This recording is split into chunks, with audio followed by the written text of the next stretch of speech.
Yo, how's it going? Sick of getting stomped out by Kizaru? Well, we have some solutions for that. Today's video is going to be a little bit different than normal. We're going to be going over some basics like builds, medals, when to dodge, and how to survive this cowardly Kizaru meta so that hopefully you can pack these fools. First up, the defense stat is out. The meta units currently ignore your defense. So, newer damage reduction characters like Greenbull, Fujitora, Stussy, Leo, my boy Kaku, Cyborg, Runner Queen, Green Roger, S-Snake, and even the new round of buffs all compete with them very, very well. However, if you don't have them, we need to look more into a metal set. Building damage reduction there. You either get damage reduction through traits or tags. With this Whitebeard medal, it has the former Rocks Pirate tag, giving it up to 10% damage reduction in a set. The former Rocks Pirate tag is also on the Kaido set, bringing up the Kaido set stocks. Keep building them. So going back to the top of the video, defense is currently out at the time of this video's recording.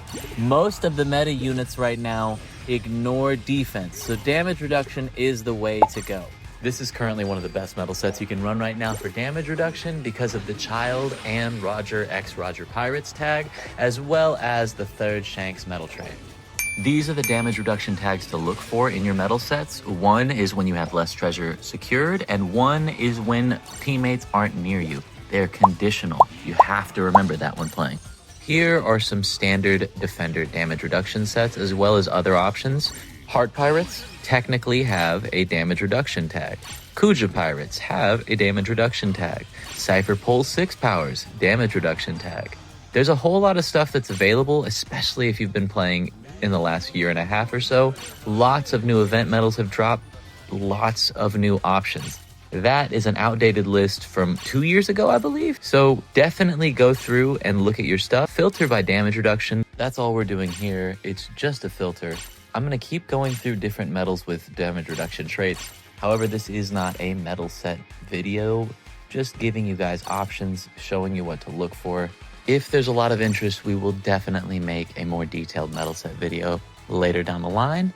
But going back to medals, with defense being ignored by all the meta units, high HP is the priority. Focus that stat, and then, depending on the unit, go for attack or defense. In my experience, most units currently would benefit off of attack and not really defense. However, this isn't the standard, just a suggestion, and what I've noticed with the most recent round of units being run. Fujitora being an exception to this rule. He is an HP defense character for me all the way because he does percentage damage. You want to look into the characters you're using and not just max stats for no reason. Now with all this metal set talk out of the way, let's get to the answer to the Kizaru problem. Greenbull, the real solution.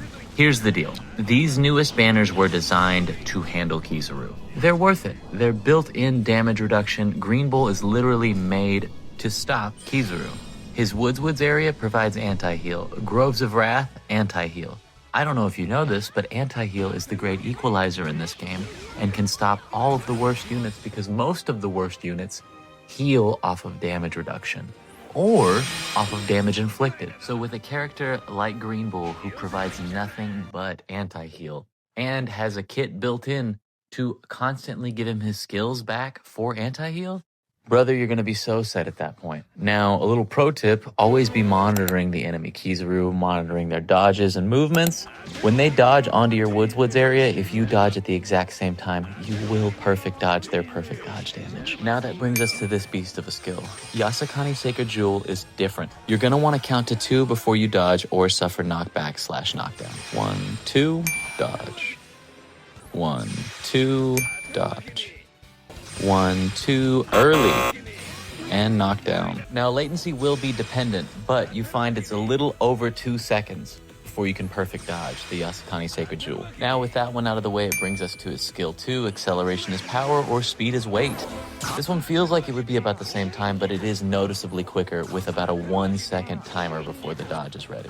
Same with speed is weight. You just kind of have to dodge the moment you see them starting the lunge animation. And now with Greenbull out of the way, we can go over other popular options like Stussy, Roger, S-Snake, Leo, Kaku, and the new round of buffs. We've got quite a bit going here. Units like Kaku and Stussy and Leo have built-in damage reduction so that they can withstand quite a bit on their own. No additional metal set effects are even needed. Counter units like Stussy can survive for quite a bit longer because when her counter is triggered, she's given 5 seconds of invincibility as well as boosted attack and defense so that she can withstand this type of abuse.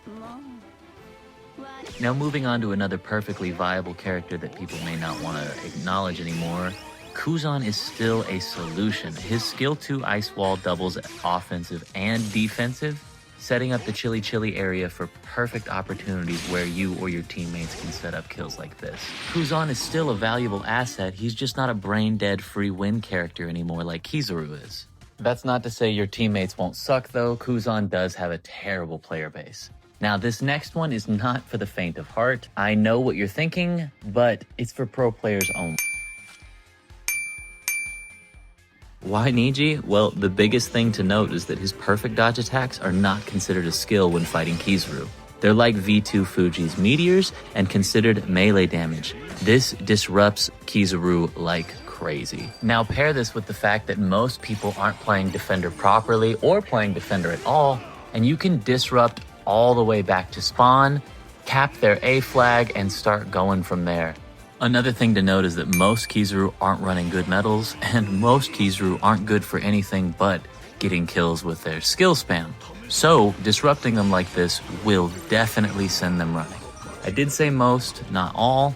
There are going to be some definite problems that you're going to run into. However, Niji is still valuable even in that situation if you're playing him like a pure rat. I'm sure there's quite a bit more that I could cover, but I'm actually just going to end it here. Something to note though is that there's always going to be an oppressive period for these EXs, and it's usually the first 2 weeks. I personally feel like it's a very worthwhile investment to pick up the most recent round of Bounty Fests, mainly Greenbull. He is a crazy counter to Kizaru and does extremely well against Garb. Like, Garbs don't stand a chance a lot of games, brother. But all that said, I hope you enjoy the video. We will definitely have another metal video come if there's interest. I'm also sure a lot of you either know somebody or are somebody who's losing hope in the game completely. Well, don't lose hope. And I know that's easier said than done, but we have the counters, we have the tools, and the means to win. Keep in mind that most of these Kizaru are skillless spammers getting worse at the game because they rely on iframes. Just by competing, you're already leveling up. And that's going to be all for today's video. Be sure to hit up D or myself on Discord if you're still wanting to join Will of D's Alliance. We are still recruiting. Other than that, I hope you guys have a great day and good luck against all these crazy Kizaru, brother. Peace.